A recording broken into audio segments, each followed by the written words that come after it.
freedom of speech, fundamental rights, freedom of conscience, academic freedom, freedom of press, and the right to listen. You're listening to So to Speak, the Free Speech Podcast, brought to you by FIRE, the Foundation for Individual Rights in Education. Okay, welcome back to So to Speak, the Free Speech Podcast, where every other week we take an uncensored look at the world of free expression through personal stories and candid conversations. I am, as always, your host, Nico Perino. And this week we're taking a look at an August 27th broadcast from On the Media, which, if you're not familiar with the program, is a popular syndicated radio show from New York City's WNYC. If you hear some clanking in the background, that's my dog. He does not want me to close the door. He will keep pawing at it if I do.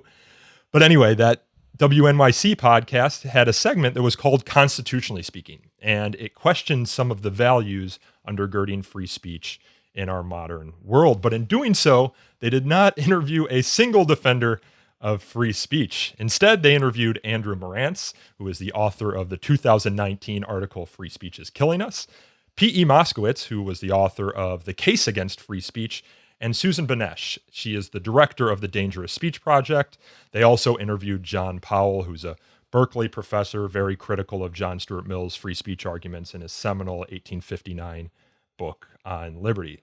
So the whole segment is framed as a challenge to so-called free speech absolutism, which, speaking for myself here, I don't know actually exists in the real world, but it does make for a convenient scapegoat for all of us on the media's perceived problems with free speech. Problems for which actually they can't conjure up any good solutions and therefore end up right back where the so-called free speech absolutists stand. Journalist and author Matt Taibbi wrote a brief response to the On the Media segment, which he called absurd, bizarre, and shockingly dishonest. So on today's episode, we're going to correct the record, and we're going to respond to the arguments in the On the Media segment. And to do so, we are joined by Taibbi himself, as well as former ACLU president and New York Law School professor Nadine Strossen and Carleton College history professor Amna Khalid. Matt, Nadine, Amna, welcome onto the show.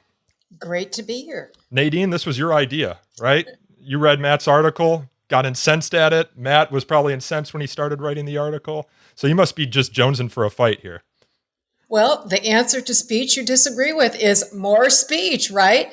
And I'm sure that I have been accused of being a free speech absolutist. So I am here to agree with you, Nico, that there is no such thing as defined by Marantz and other participants in the On the Media show. They caricatured somebody who supposedly elevates free speech and only free speech above all other values, supposedly maintaining that speech may never be limited, supposedly maintaining that speech does no harm at all. Nothing could be further from the truth. In fact, those of us who strongly defend free speech do so precisely because we understand and respect its great power to do enormous good as well as enormous harm. What we are afraid of is the power of government or tech giants, other powerful entities, to decide which speech should be protected and which should not.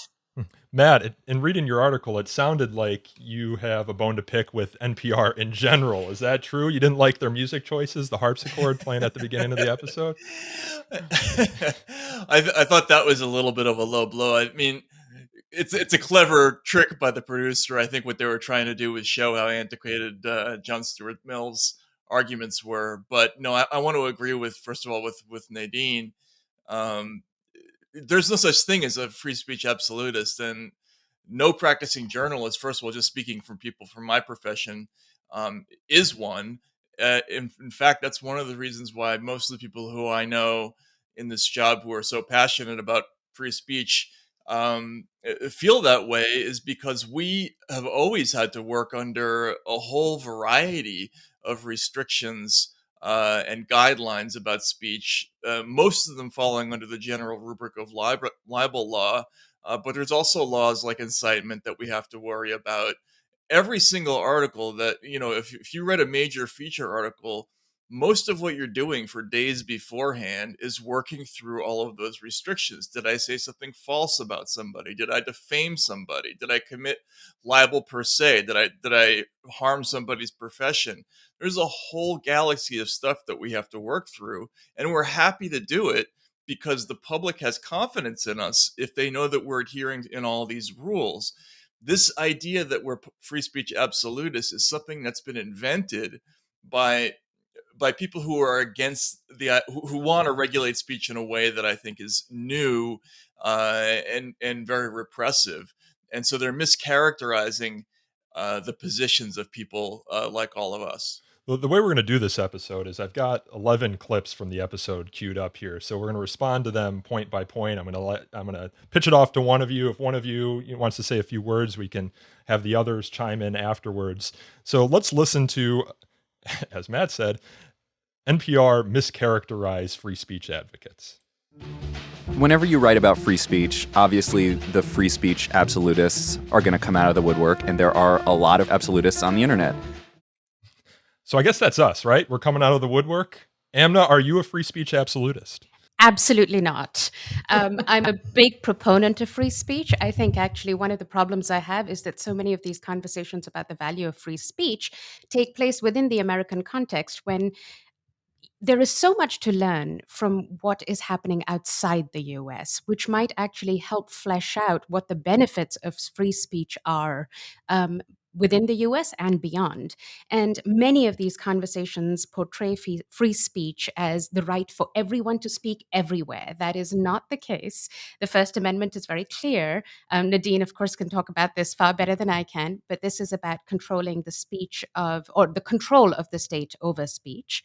So I wouldn't characterize myself as a free speech absolutist. It's a straw man argument, really. But I do think that I am a proponent of free speech. And if I can chime in, taking Amna's invitation to just, in a thumbnail, sum up what not only U.S. free speech law holds, but also international free speech principles, which are widely supported by countries around the world, that government may restrict speech if, but only if, it can satisfy an appropriately heavy burden of proof. If it can show that the particular restriction is necessary and the least speech restrictive alternative in order to promote some countervailing goal of compelling importance, whether that goal be public safety, for example, or individual safety. And when you think about it, that just makes common sense. Of course, most of us would be willing to trade off free speech for, public safety or even national security. But it's a fool's choice to give up free speech if we're not gaining safety in return. Or worse yet, as is often the case, if the censorship, no matter how well intended, does more harm than good, which is typically the case. Well, is what they're getting at here essentially that we have a very expansive view of the First Amendment or free speech principles writ large, a view that wasn't shared by the founders, or a view that up until the last half century didn't really exist in American law either. And we're continuing to whittle away at previous speech restrictions in order to get to this utopia where there are no free speech restrictions? Or is that, being too charitable to their argument? If I could chime in there, I think what a lot of this criticism comes from is anxiety about what the new speech environment on the internet means. Because before the internet, again, most of what we saw on television or in the newspapers was pretty rigorously fact-checked, had already gone through some kind of legal review in many cases, although that wasn't true with live TV. But by tradition, you tended to avoid anything that was going to invite a lawsuit. That's not true on the internet. I mean, the internet is and has been much more of a free-for-all than that previous media environment. And I think there are people who are struggling over what to do about that. But in so doing, they're mischaracterizing what free speech is and always has been and why we value it. They're rewriting history to sort of suggest that it was never valuable, and then it's not worth protecting now. And that's not the case. The case is we have a new technological challenge. Yeah, and one of the things that they're doing in criticizing the current free speech environment is they're dismissing the slippery slope argument that a lot of free speech advocates make, which is essentially bringing up, the consequences of new laws regulating speech. And this is the clip that I want to turn to next. So I'll play it here.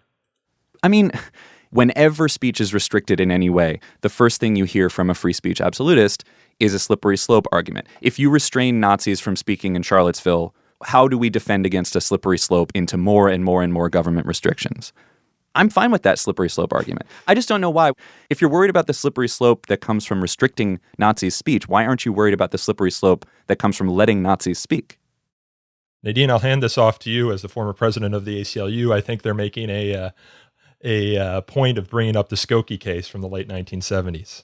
In which the ACLU proudly defended freedom of speech, even for, and here I'm paraphrasing Justice Oliver Wendell Holmes, even for the thought that we hate, that is directly antithetical to our own civil liberties values. Why? Not because of a slippery slope, but because the very same principle and argument that is asserted to justify, in an attempt to justify suppressing the Nazis, is what led to suppressing Martin Luther King and civil rights demonstrators and anti-Nazi, pro-civil rights crusaders, namely the fact that the majority of the particular community where the speech is taking place abhors the idea or the viewpoint. That's exactly what happened, not only throughout the South, but as the ACLU pointed out in our brief in the Skokie case itself. By the way, Skokie is in Illinois. Just less than a decade earlier in Cicero, Illinois, in another part of the state, the ACLU relied on the very same so-called viewpoint neutrality principle to defend the speech of Martin Luther King, whose viewpoints were deemed to be dangerous and offensive and insulting to the majority of the residents in Cicero, Illinois. So that's not even a slope. It's a level playing field, except it's an unequal level playing field. Those who support minority viewpoints, who are challenging the government, who are advocating for rights for people who are disempowered, disenfranchised, always bear the brunt of censorship. And that was certainly true for the civil rights movement and all other human rights movements to this day. So, Amna, is it not the case that there is some slope to letting the Nazis speak, like some risk to letting them speak? It's not as slippery as allowing for speech restrictions, to Nadine's point? Right. So here is my problem with this argument, in addition to what Nadine has said, which is it's not that we don't recognize that there may be consequences of certain kind of speech. There is no speech that doesn't have consequences. That is well known. It's what the alternative could be. Right? So in this case, if we stop Nazis from speaking, then that also means that we will stop people like Martin Luther King from speaking. Coming from a country that has had a series of dictatorships, where we have speech laws both on political and religious counts, it is absolutely imperative, if you want to protect the rights of minorities and of those who do not believe in the reigning orthodoxy, you have to have their rights protected by protecting free speech. So it's not about a slippery slope of what will happen. It's about we recognize that things can happen when there is free speech, but also what will happen once that speech is quelled is that those kinds of things are likely to go underground and fester in other ways. And in addition to that, the principle of it is if you suppress that kind of speech, you're also going to suppress the speech of minorities who do not agree with the dominant discourse. Yeah, the tricky thing with this on the media segment is that they make this criticism, but they proffer no solutions. Like it's almost as if they're suggesting that there is some sort of speech restriction that should be in place, to which we would argue no, slippery slope. But that's never actually presented, so you can't really falsify the claim, right? So one of the things that they do, and it's a very NPR way of doing it, is they frame this around a philosopher who I had never heard of before. He was a very obscure philosopher, or maybe very prominent in the philosophy world, but I'm just a lowly free speech advocate. What do I know? Who gave a speech at Harvard at some point on what's called the contingency model. And I'm quoting from the NPR synopsis of the episode here. Back in the 1980s, analytic philosopher Richard Rorty described the concept of contingency, which argues that there's no predetermined arc to our system and processes. The arc, Rorty said, is made by people. So the idea that our society will move ever more towards enlightenment and rationality, question mark, according to Rorty, that idea is flawed because it's people who ultimately determine what will become of our ideas and our institutions. And this is Andrew Morantz talking about that philosopher. The correct model is a contingent model. The way free speech plays into that is that if you just take care of making sure that the government doesn't get in people's way and that it lets them say whatever they want, you can't just sit back and automatically wait for the arc of history to carry you to where you want to go. You can't adhere to the notion that it can't happen here. Right. Talk about myths of American identity. One of the core parts of that is that phrase, it can't happen here, the it referring to fascism, totalitarianism. So, Matt, maybe you can help me here. One of the things that I'm having a hard time understanding is they argue that you can't just sit back and wait for the arc of history to bend toward justice. So you have to do something about it. You have to, I'm assuming, organize and speak out for the direction you want the country to go to. That seems like an argument for free speech to me, not against it. But maybe I'm just misinterpreting the philosophy. Again, I'm just a lowly free speech advocate. Yeah, first of all, I'm not an expert on Rory, but from what I understand, I think he actually would have deeply objected to a lot of the characterizations in this episode. But yeah, what they're essentially saying is free speech is great and all, but we can't just we can't afford the luxury of just waiting for the marketplace of ideas to establish a utopia of perfect justice or whatever it is they're after. We now have to act more aggressively and more affirmatively in making sure that the things that we want to happen in society happen. And this is a very popular belief among younger people and people that I talk to coming out of college. But I think they're talking about two different things at once. And also this idea of that in creating a more just and more perfect society, we have to abandon free speech. It seems like a complete contradiction in terms. Like the cure is worse than the disease in this case. It's very strange to me, and I can see, Nadine, that you have a lot of thoughts in this matter, so I want to pass to you. But that segment was particularly troubling to me, for sure. Yeah, I mean, ironically, that the way that we fight fascism is by instituting censorship, which is the essence and prerequisite for fascism. I don't get it. And also this other straw person argument that supposedly those of us who advocate counter speech as a very important response and strategy for promoting values of justice, that somehow we're saying speech is enough. We shouldn't do anything else. It's as if the ACLU did nothing but defend free speech and did not lobby for anti-discrimination laws, did not lobby for laws against hate crime or discriminatory violence. So it's really ridiculous to suggest that by defending free speech, you're suddenly abdicating any responsibility for any other activism for other tools to advance equality, justice, and human rights. Can I just come in over here? I agree with everything that's been said, and I think I'm just going to pick up on something that Matt was saying, which is that there is a conflation happening and a slippage happening over here. Insofar as their critique of the view of history as progress, which we as historians call the Whiggish view of history, yes, I critique that too. There is no predetermined view towards progress. There is an arrogance in that kind of view. The ways in which American exceptionalism has manifested in creating this understanding that things can never happen in the US, all of that I agree with. Where I fail to see the connection is, how is free speech part of that problem, right? Like, how is free speech proposing that we believe in a progress oriented view of time and history? And the other problem with this view is that the idea is that any kind of speech has this kind of infective power, right? Like, it's going to infect you. There is contagion. The mere saying of words is going to change the course of history, and therefore we need to contain it. Whereas I would argue, well, one set of words is said, and then you have the opposing argument, and then people are thinking human agents who can weigh them, and they will weigh them either for good or for bad. We can't predetermine that. But the fact of the matter is that speech in its own right is not the problem.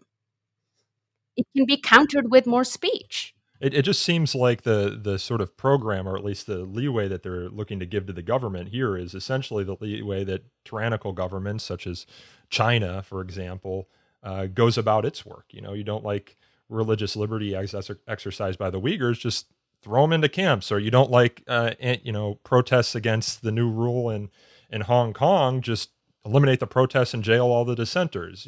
All this is done, and it's much more extreme than anything being proposed here in the United States, but all of it's being done under the same umbrella, the umbrella of the need for public order, the need for peace and tranquility.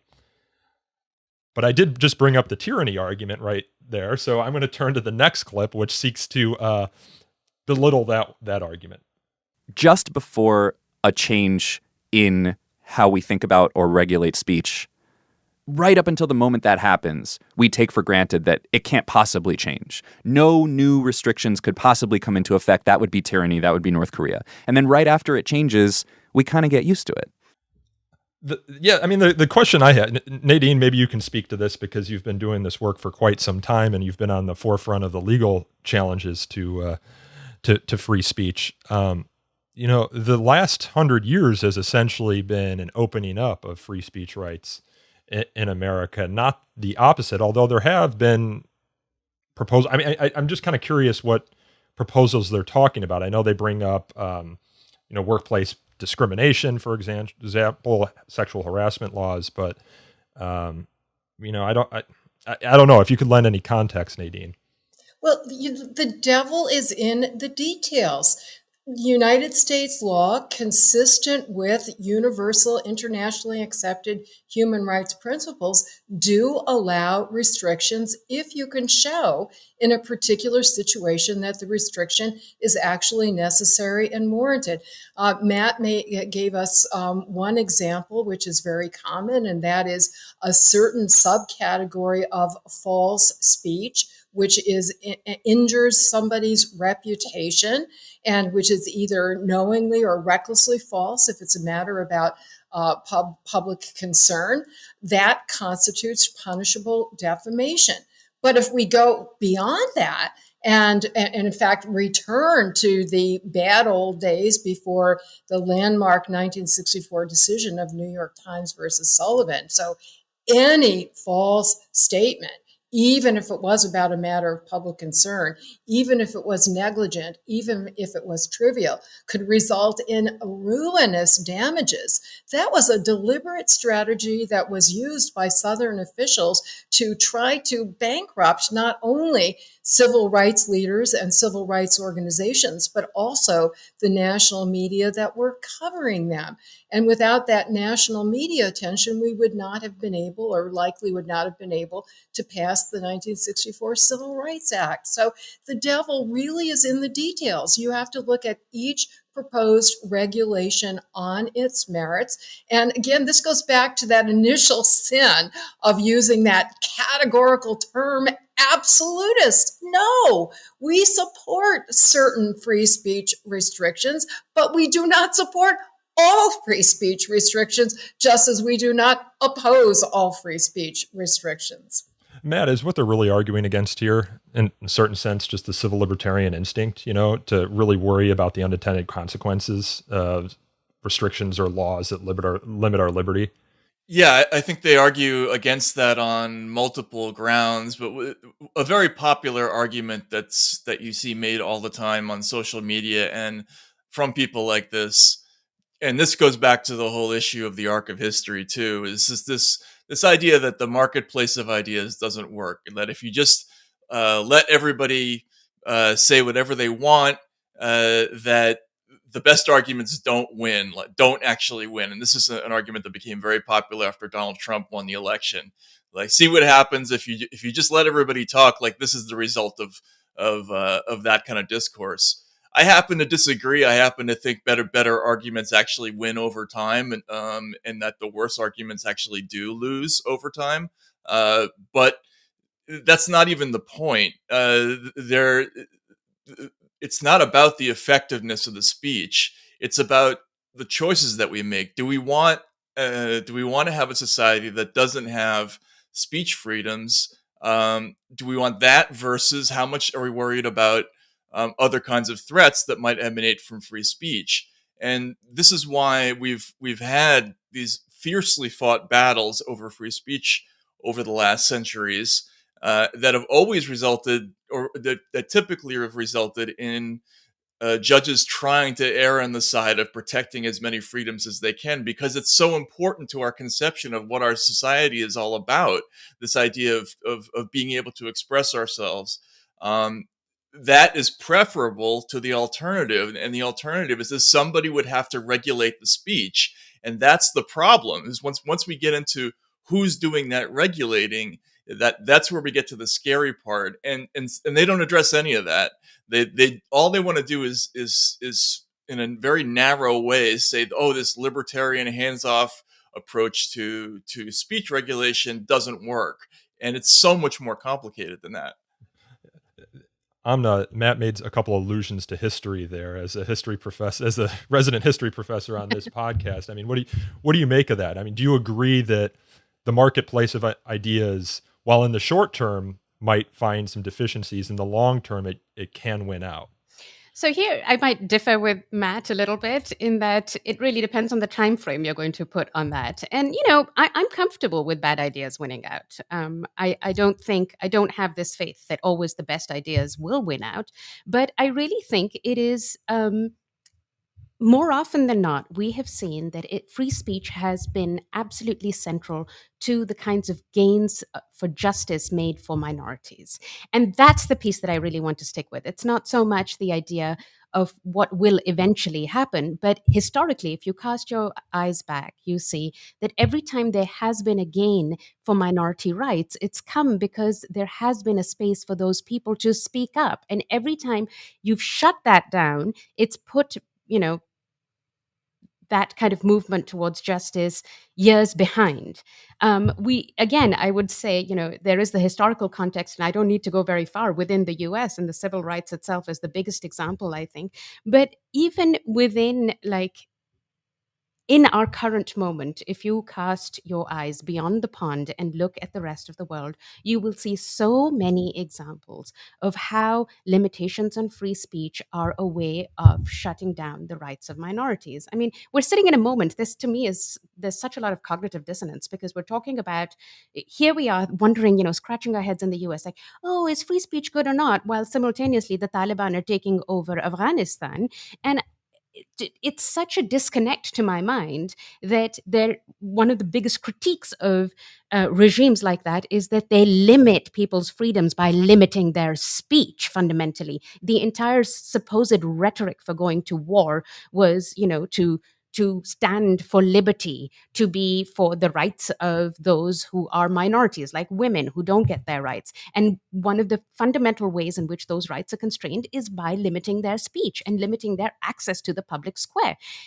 So, to my mind, I'm just really honestly confused by this episode. And I'm wondering, was this produced in a different time period when we weren't facing this kind of situation? When it's writ large and you don't have to do very much more, then perhaps turn NPR on itself and listen to what's happening in the world. And listen to what's happening in the United States, because when we had all the Black Lives Matter protests and other social justice protests, the ACLU and other organizations, free speech organizations and human rights organizations, were forced to bring lawsuit after lawsuit after lawsuit because police and other government officials were stifling a peaceful protests, right? And also silencing and punishing and even arresting journalists who were seeking to merely cover the protests, or legal observers who were trying to protect the demonstrators' rights. So we don't have to look as far as Afghanistan, sadly. Now, fortunately, we've been able to win those lawsuits because, fortunately, the Supreme Court has a robust but not absolute view of free speech. That crosses partisan lines, right? It's one of the few issues in which the Supreme Court can find agreement. Now, will the court always be that way? You know, the court is a consequence of, will change hands, and one day the young people of today will be on that court. So we'll see the direction it's going. Amna, did you want to say something? I saw a hand almost. No, I just wanted to say it really goes down to the, who's going to make the judgment of which speech is allowed and which isn't. And frankly, like even the people who might claim to have the most moral sound judgment on these issues are not infallible. And that is the issue over here, is that you cannot entrust, especially the state, to make those kinds of choices, because the state will always make the choices that support its presence, that support its power. And for that reason, I'm also a little amazed that these are people who usually are all for the rights of the people. And over here, there is an argument that is being made, which is laying the base for more authoritarianism. So again, there is that disconnect between what their intentions are, and I'll give them the benefit of that of the doubt over there. But actually, what they're saying, it's not thought through what the implications of what they're saying are. But if I can be devil's advocate here, I want to return to a point that Nico mentioned at the beginning, which is when you listen carefully. Again, I mean, it's easy to overlook the first time because you hear this drumbeat of anti-free speech. But then it's not a drumbeat; it's a harpsichord. Nadine. Yeah, right. Sorry, a harpsichord beat. But then I listened very carefully again, and I heard every single person who was interviewed expressly said, I am not advocating censorship. Andrew Morantz said that. P.E. Moskowitz, despite the title of his book, said that. Susan Benesch said that and defended the maligned so-called Brandenburg test. So you had to read very carefully through this avalanche of anti-free speech rhetoric to understand that they weren't coming up with a better solution.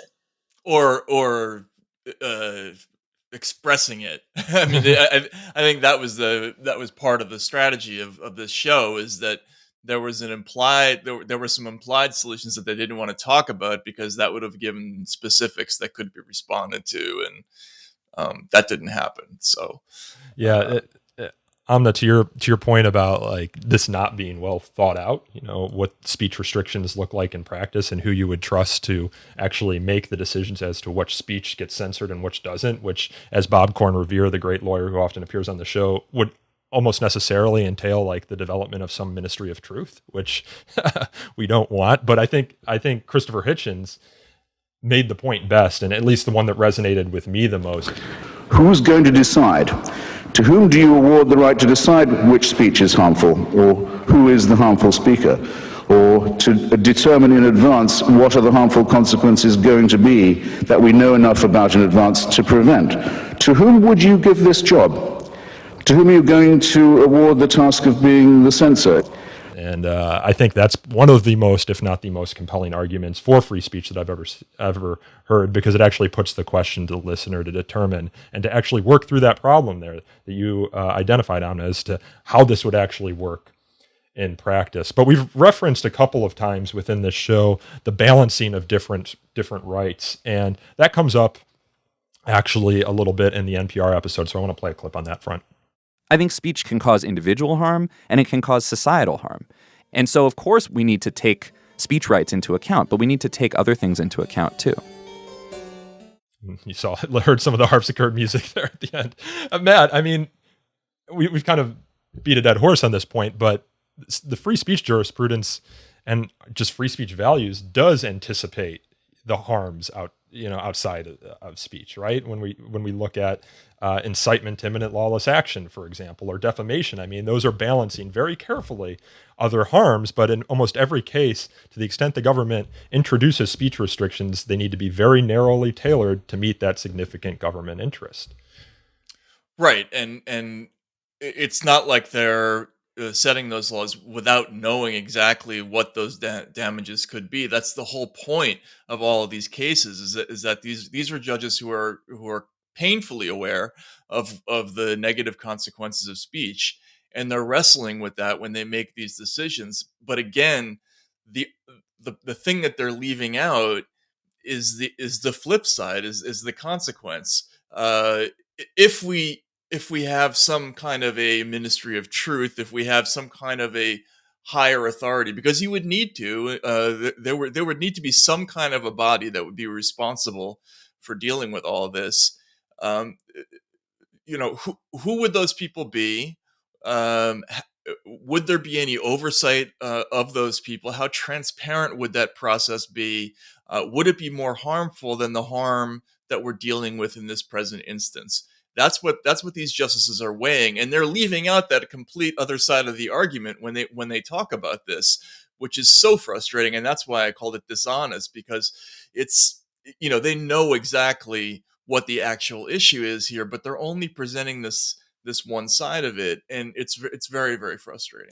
And there's another piece of the analysis that's also equally frustrating in its omission. Well, two actually, Matt. One, Amna alluded to, which is the censorship actually going to eliminate the speech? The answer throughout history and around the world is no. It drives it underground, where it becomes more dangerous. It's harder to respond to. And the other part of the analysis is, what else could we do to address the underlying problem that might be even more effective than censorship, such as education or anti-discrimination laws, or teaching people critical media skills to deal with disinformation and so forth?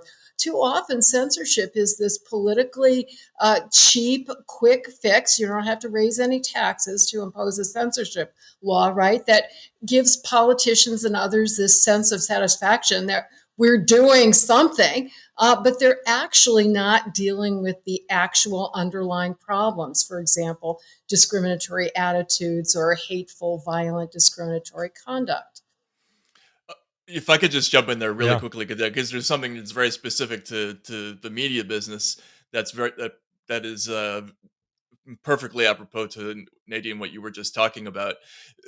Often it's now argued, oh, we need censorship because there's so much fake news out there, and people believe it, and they're not believing the trusted mainstream media. Well, the flaw in that argument is there's something you can do about that loss of trust. That loss of trust didn't happen in a vacuum. It happened because you continually made mistakes. You continually did things like report on the non-existent WMDs in Iraq that led millions of people to not be sure that you're telling the truth when they turn on those news programs. So again, they're jumping to, well, let's censor rather than let's fix the problem with our own business, which is just one of 100 things, I think, Nadine, of that sort that you're talking about.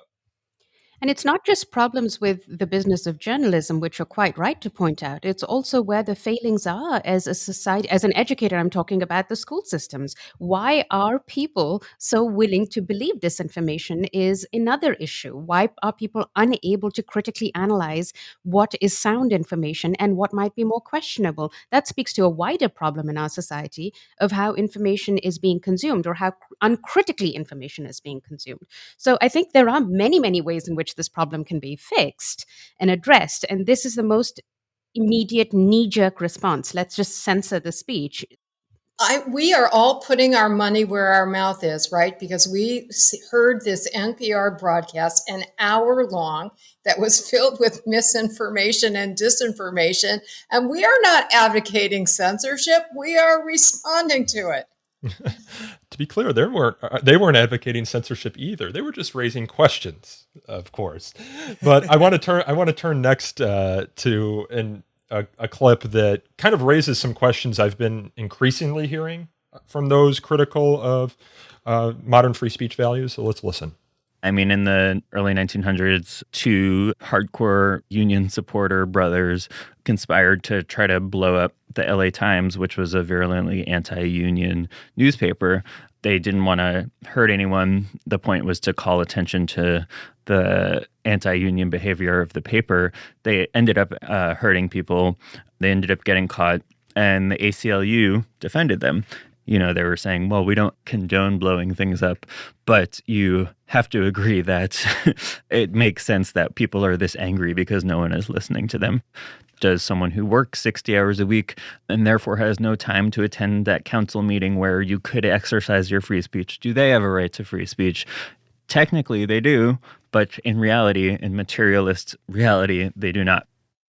So that's the argument I've been hearing more often lately. Let's put the ACLU, LA Times issue aside, because Nadine, I asked you before the show, were you familiar with this case when the ACLU represented some pro-union bombers of the LA Times? You said you weren't familiar with it. I asked Ira Glasser if he was familiar with this case. He said he was not, and he was on a lot of television appearances in the 70s and 80s where a lot of people were digging up old stuff about the ACLU to criticize them about. He wasn't familiar with it. I bet PE, to the extent that they are right about that case existing, is wrong about what the ACLU represented those bombers for. It might have been that represented their criminal trial or something. I don't know that they would argue that the bombing was a free speech protection. But in any case, the point being made in that segment is essentially that, okay, we have the right to free speech, right? But not everyone has the equal right to it. It presumes some sort of level playing field, but you don't have a level playing field because the Murdoch family, the owners of News Corp, have a greater right to free speech than Joe the plumber on the corner, for example. This is an argument I'm increasingly hearing. I don't know what it essentially means, like what the downstream consequences of that or the policy position might be to rectify that. But Amna, have you been hearing this argument, or am I alone in this? I actually have heard it a lot, and I've heard it from students. So it is interesting that this is a new way of thinking, if you will. Yeah, and I will just say here, I pulled this up because I recalled that David Cole, who's the legal director at the ACLU, wrote a great op-ed back in 2017 responding to the Charlottesville stuff, in which he took on this argument. He said, virtually all rights, speech included, are enjoyed unequally and can reinforce inequality. The right to property most obviously protects the billionaire more than it does the poor. Homeowners have greater privacy rights than apartment dwellers, who in turn have more privacy than the homeless. The fundamental right to choose how to educate one's children means little to parents who cannot afford private schools and contributes to the resilience of segregated schools and the reproduction of privilege. Criminal defendants' rights are enjoyed much more robustly by those who can afford to hire an expensive lawyer than by those dependent on the meager resources that states dedicate to the defense of the indigent, thereby contributing to the endemic disparities that plague our criminal justice system. Matt, I think this gets to the point that you were making. It's like, it's as if they're arguing for some sort of blue state utopia, right? Well, the solution is not that criminal defendants' rights are more greatly enjoyed by people who have resources, so let's get rid of those rights. No, the logical consequence is we work very hard, as FIRE certainly does, as the ACLU certainly does, to do everything to equalize the actual enjoyment and exercise of all rights, including freedom of speech, by all people in a number of ways. Number one, through education and information, because you can't exercise your rights if you're unaware of them. By providing free legal services without charge if your rights are violated. It is crucially one of the reasons why the ACLU was an early defender of freedom of speech online. I'm so thrilled that the historic Supreme Court decision goes down in history under Reno versus ACLU, because the internet has done, it's so popular now to just look at the potential downsides of online speech and taking for granted its enormous equalizing power.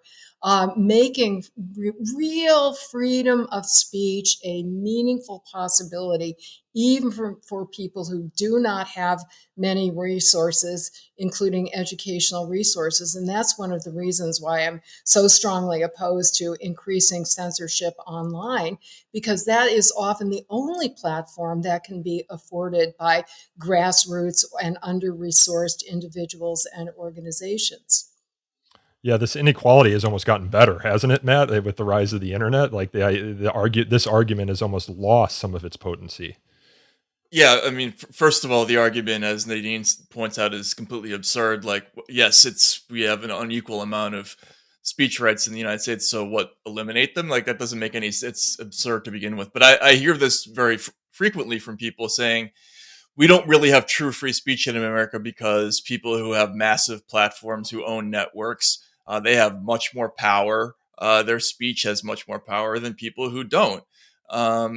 I totally disagree with this. I mean, my views on speech were very much shaped by living for over a decade in the Soviet Union and the former Soviet Union, where I met reporters who were literally barred from writing whatever they wanted when they worked in the under the Soviet Union. And then I met people in the Yeltsin period who risked getting shot every time they wrote anything, and that was a real risk that people had to take.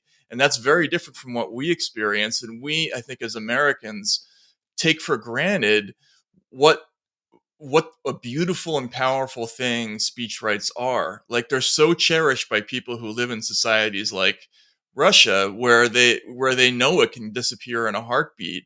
And the difference between having the right to even toil in private with no expected audience and not have that right is enormous. I mean, the Russians point out a lot this, back in the day, the author Mikhail Bulgakov, well, he couldn't get published, but he sat in his room and he wrote The Master and Margarita, a book that changed the whole world. It was many decades later, but it actually happened.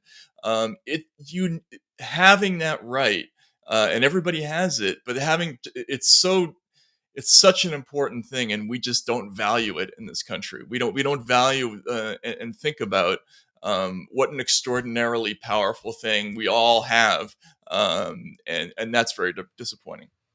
Can I just come in here to say something? One of the things that was really bothering me about this NPR conversation is how the idea of what is a right is only framed around the speaker's right.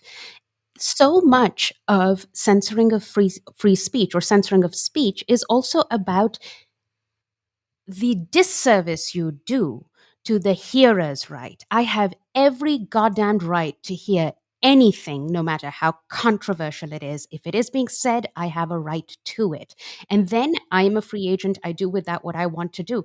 But I think the conversation gets a little bit lopsided if we only think about the right of a person to speak. It's also the right of people to listen. And this is where I think there was a fundamental misunderstanding of Mill in this program, and Mill was being critiqued. And there were several misunderstandings of Mill, but this was one of them. It's not about the right of the speaker. That's actually the less important right. It's about the right of people to listen to a point of view, and precisely the right to listen to a point of view that is contrary to theirs. Yeah, we just posted on Twitter at Fire the Frederick Douglass quote: "To suppress free speech is a double wrong. It violates the rights of the hearer as well as those of the speaker." And, Matt's talking about the Soviet Union. When I was in college, a video that me and my friends like to share was this singer. Because of the censorship of music in the Soviet Union, he would just go tra la la la la la la la la la la la la la la.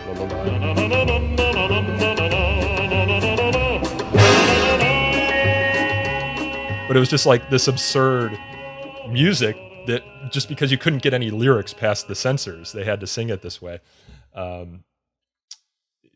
We enjoy a lot better music today, although we could argue about that, I guess. You made the point about John Stuart Mill. That's actually my next clip, so let's play that right now. This is from John Powell, who's the Berkeley professor. The speech absolutists try to say you can't regulate speech. Berkeley law professor John Powell. Why? Well, because it would harm the speaker. It would somehow truncate their expression and their self-determination.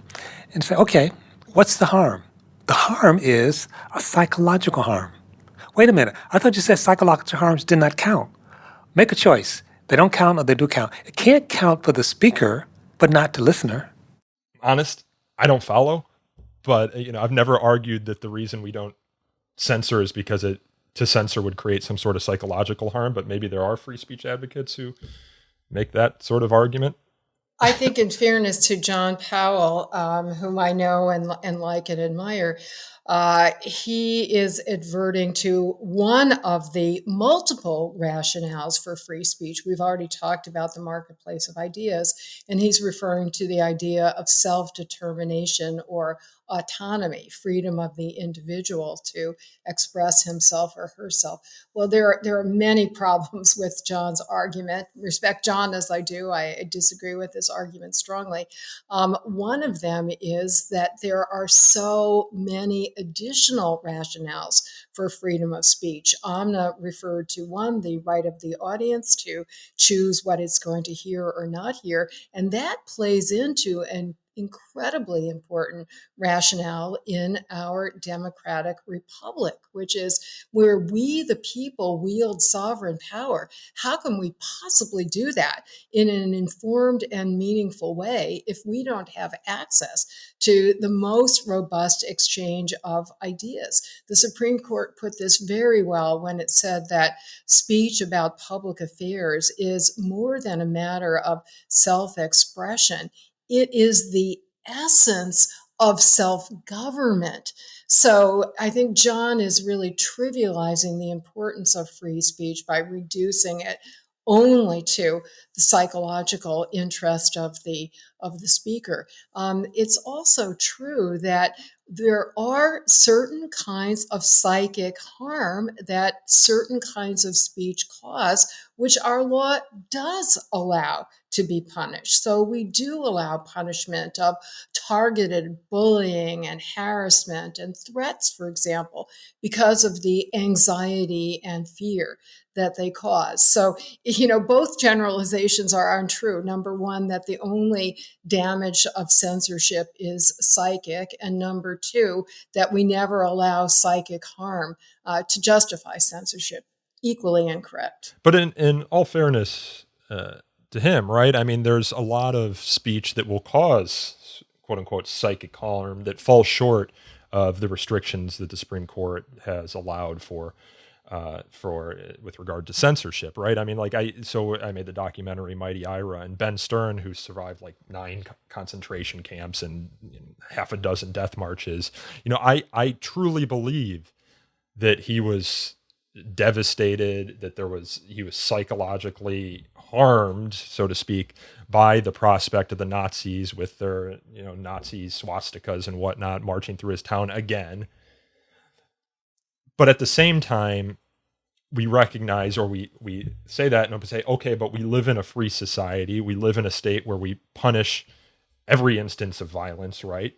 While allowing the greatest latitude for speakers to speak. And that's just kind of the cost, recognizing that's just kind of the cost sometimes of living in a free society, is that you're going to hear noxious speech. That's why on college campuses, we at FIRE have what we call the strong student model, the idea being that students are not too weak to live in freedom. Now, that model has kind of come under attack in the last 7 years, where you have students actually arguing, in fact, that they're too weak to live with freedom. But, we're old school liberals, right? And we believe that no, the old adage, sticks and stones may break my bones, but words never harm me. I mean, words do harm. That's not why you have that idiom. You have that idiom to kind of build up people's resilience to what it takes to live in a democratic society. And now I see, Amna, you a lot of reaction to what I was saying. It's, again, even if we take the resilience part out, right, which I'm very much in favor of, I think the whole purpose of education is to empower students. I don't like this mollycoddling that is now becoming more and more prominent, and people are arguing for it, even students are.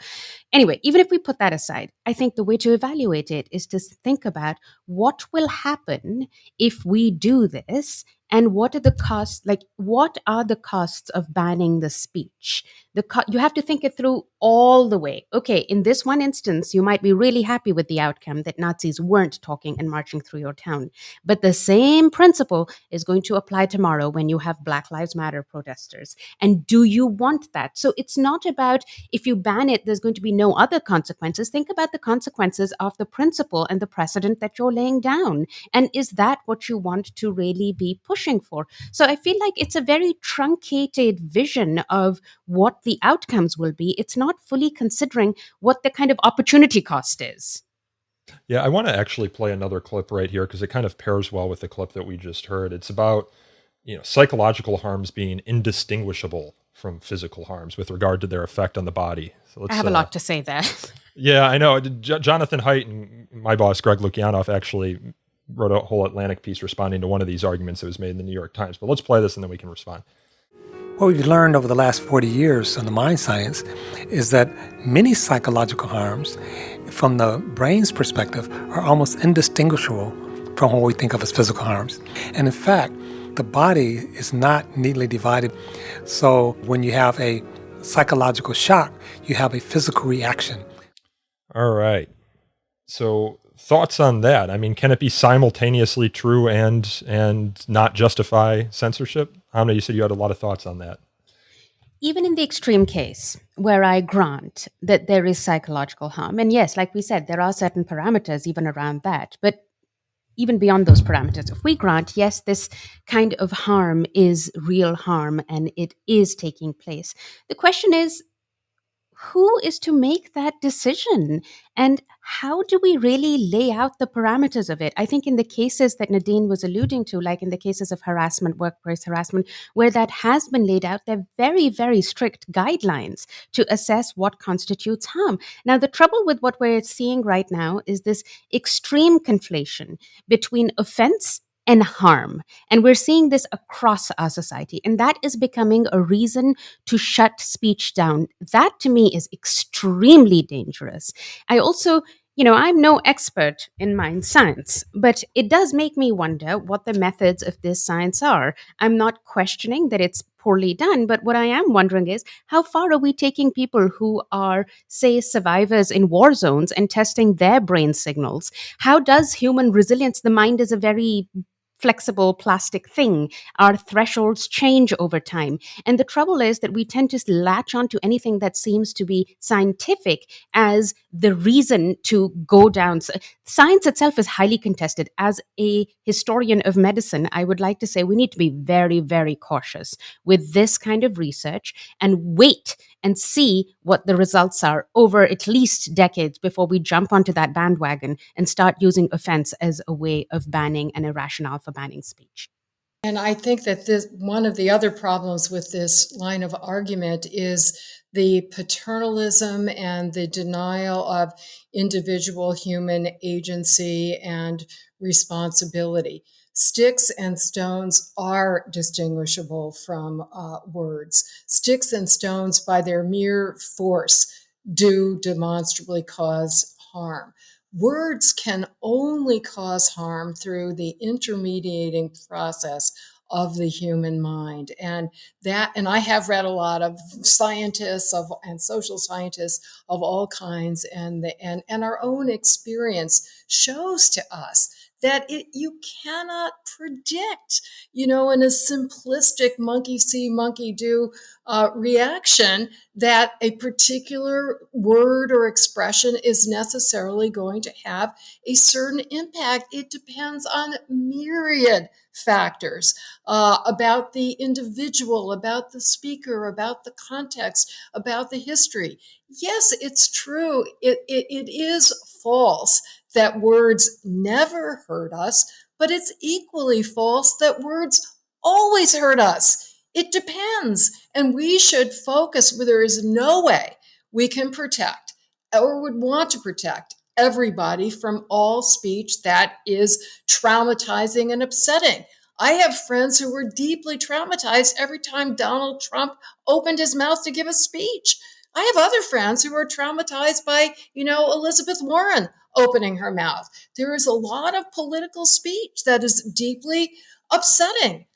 is that, and I'm sure brain scientists could show some action in the brain, that it has a physical manifestation. That's not a justification for censoring it. It's a justification for doing everything we can as educators and as a society to build up self-confidence, to build up a sense of empowerment, that we do not have to give words that power over us.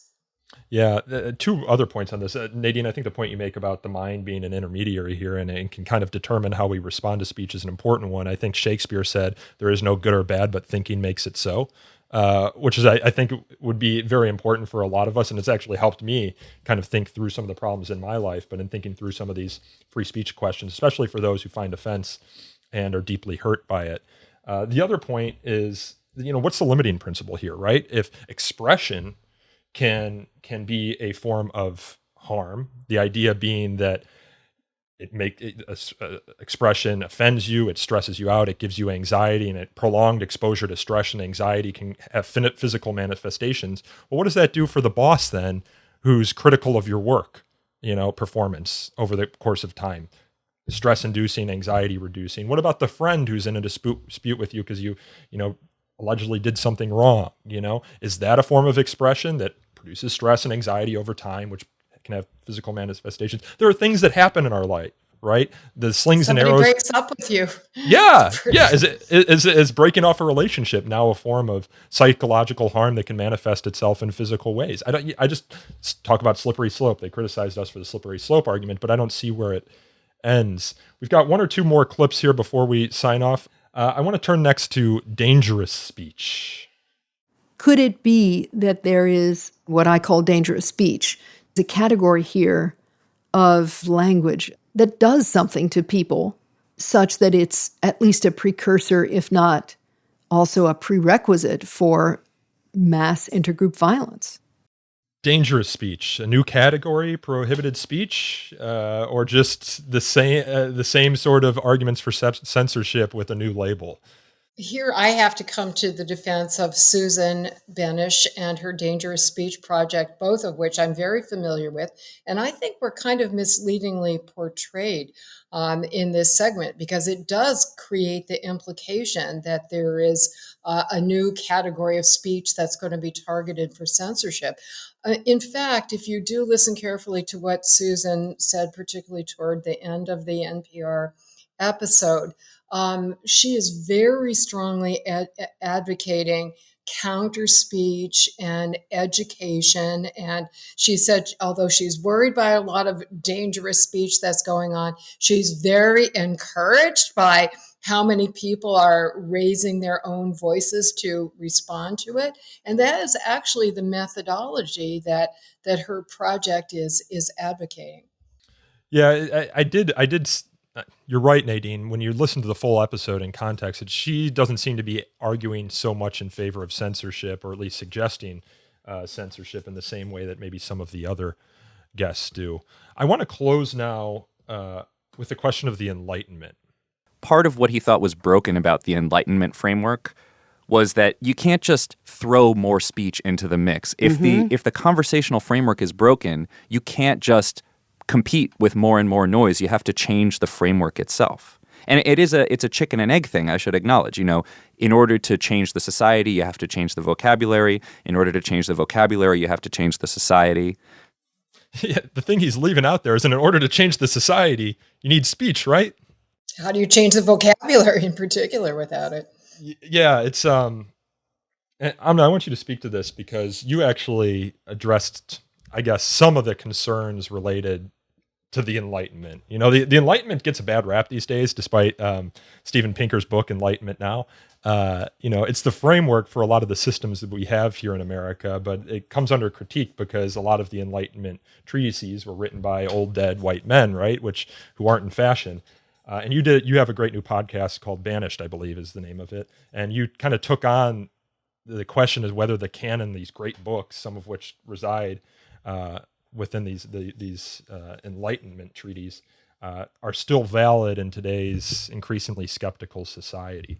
Right. So this conversation is going slightly on a different track, but I'm happy to go there. And one of my points is that what we consider as texts produced by old, dead white men are actually the product, if you have a historical lens and look at the influences that are forming the basis of those texts, they're not coming from European societies as we think of them and from white people. So much of what we think about as the cradle of knowledge that formed Enlightenment ideas was coming from an interaction with North Africa, was coming from an interaction with ideas around the Mediterranean. Many of the people who were writing about these things were Arabic writers and were people who were Black. So to think about the Enlightenment, this really gets my goat as something that is Western or white only, is doing such a huge disservice to the rest of the world. There are certain things which are values, which I would contend are universal, and I would say are born out of strong debate and discussion between different cultures, between different societies, and we've come to them for a reason. There is a reason why the canon is a canon. I'm all in favor of expanding it, or I'm all in favor of like looking at the Enlightenment and learning from it and expanding concepts, but to reject it purely because it is seen as white or male is really, really just very myopic in terms of how we see the origins of these ideas. So I really resent this notion that ideas of equality are somehow only Western, as if the rest of the societies that we're born in are all for inequality. This is the kind of thinking that promotes the kind of foreign policy action that we've seen go wrong very badly over the last few years. So I would say the Enlightenment has a lot to teach us. We can critique it. There's plenty. It's a dialogue. To think of these things as fixed in time, space, and associated with particular genders is very problematic. It's not truly reflective of the rich history and the rich conversation that has gone into informing them. So someone like Mill and what he has to say on liberty is actually something that speaks to a lot of values across the world, across races, across societies, and is something to be cherished, not just rejected out of hand because Mill wrote it. Yeah, and points well taken there. It's not the argument that Marantz is making, but it's this critique of the Enlightenment. I'm just seeing it more and more often, and often it falls under the banner of this is like an old dead ideology which has no place in our modern societies. But the point that Marantz is making, and he's quoting the philosopher Richard Rorty there, is essentially that the marketplace of ideas, and we've kind of already addressed this, comes from Enlightenment values, and the presumption that good ideas are going to win out over the arc of history cannot just be presumed. But there's such a strange logic at play here, which is, I think essentially what they're saying is, well, the Enlightenment is imperfect, and the people who were responsible for a lot of those ideas were, in some cases, not very good people or very imperfect people. So let's throw it all out because clearly it's infected or flawed somehow, and because it comes from that imperfect place, we have to start over with new ideas, which is a very strange way of looking at things. It makes no sense. That's not the way human beings have operated. They've always looked back for lessons from history, and especially in the case of the United States, the founders were very aware of the idea that the system of government that they created was likely to not be a finished product. They created an elastic clause for a reason, and speech was a crucial part of what they, I think, understood to be a future curative process for whatever ailed the original model. And so the idea that we have to throw it away in order to fix something, it's taking two steps backward to maybe go one step forward. It doesn't make any sense to me. I don't understand where that thinking really leads to. I agree with that, and I thought it was also illogical that the featured speakers on this on the media segment were saying we have to be humble, we need humility. But to me, that's the essence of defending free speech: is saying, I don't trust myself or anybody else to be the sole repository of truth. It's important to listen, especially to those who are challenging me to rethink my ideas. Isn't that the essence? And isn't it the essence of arrogance to say, we do know better. We're going to protect everybody else against these bad ideas. Yeah, it's the idea that I think I'm always right, but I don't always think I'm right. Or it's got that opposite. I heard that in a speech one time. I really like that. But Matt, to your point, about we can throw these Enlightenment values out the door because the people who wrote them were flawed and this or that way. I mean, what was it? Mill worked for like the East India Trading Company or something, and he was an imperialist to the nth degree.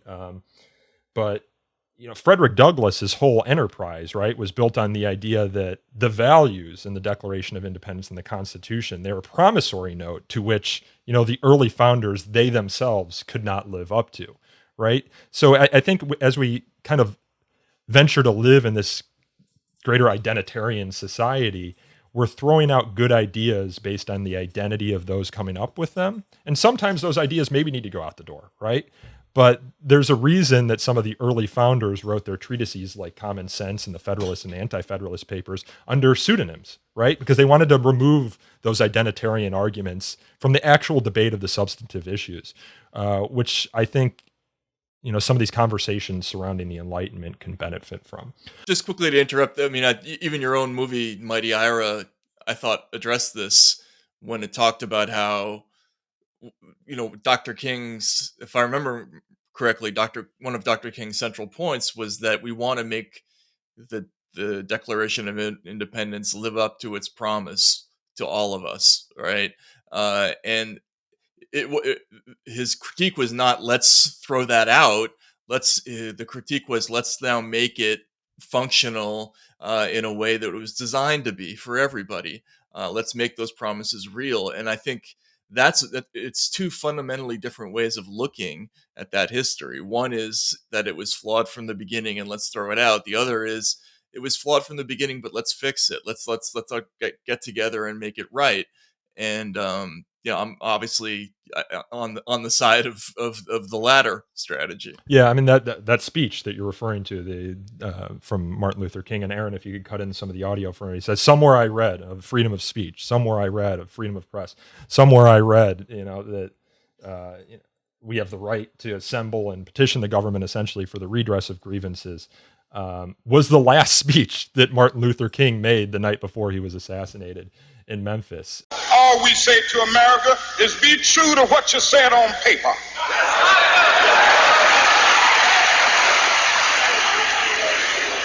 If I lived in China or even Russia or any totalitarian country, maybe I could understand some of these illegal injunctions.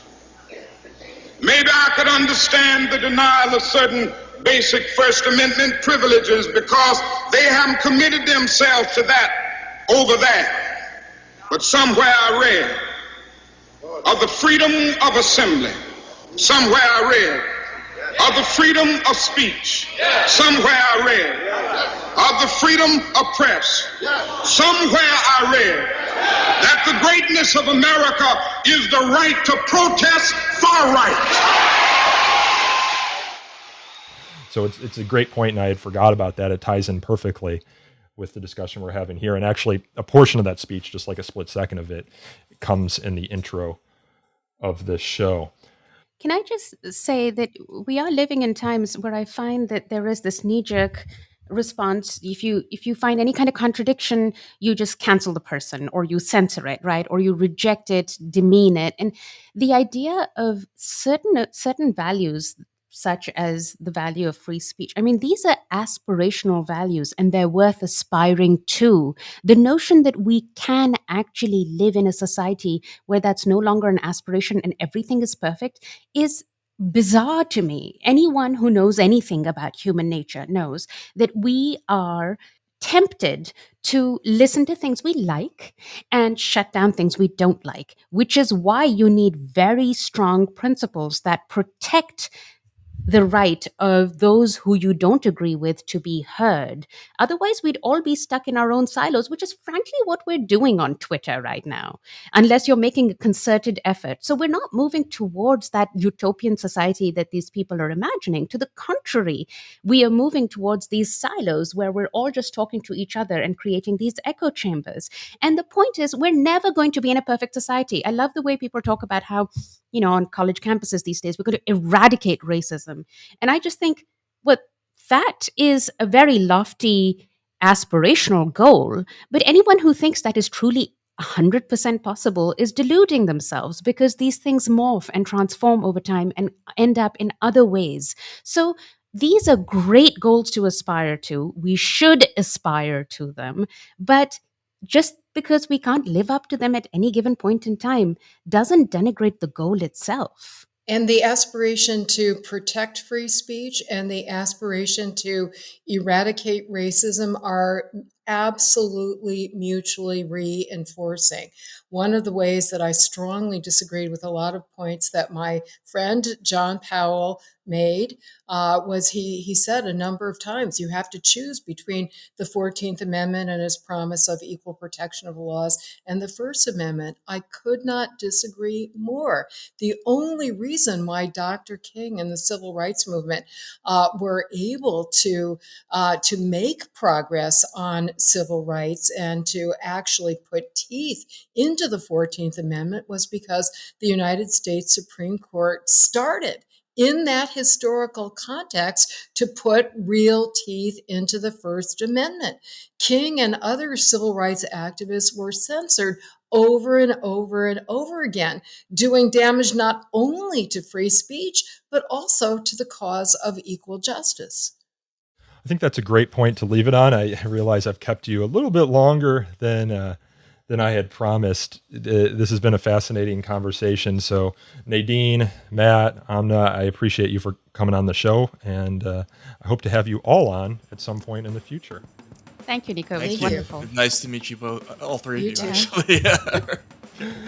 That was Matt Taibbi, Nadine Strossen, and Amna Khalid, responding to an August 27th radio segment from WNYC's On the Media. The segment was called Constitutionally Speaking, and it will be linked in the show notes for anyone who wants to listen to the full episode. This podcast is hosted, produced, and recorded by me, Nico Perino, and edited by Aaron Reese. You can learn more about So to Speak by following us on Twitter at twitter.com/freespeechtalk.